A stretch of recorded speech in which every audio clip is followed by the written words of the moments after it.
நல்லவாடு நியாய விலை கடையில் இலவச அரிசி வழங்கும் நிகழ்ச்சியினை சபாநாயகர் ஏம்பலம் செல்வம் துவக்கி வைத்தார்.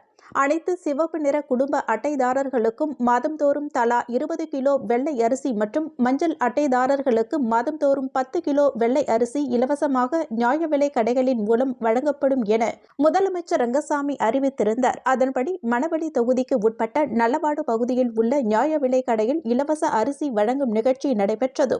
இதில் மணவெளி தொகுதி சட்டமன்ற உறுப்பினரும் சபாநாயகருமான ஏம்பலம் செல்வம் கலந்து கொண்டு பொதுமக்களுக்கு இலவச அரிசியினை வழங்கினார்.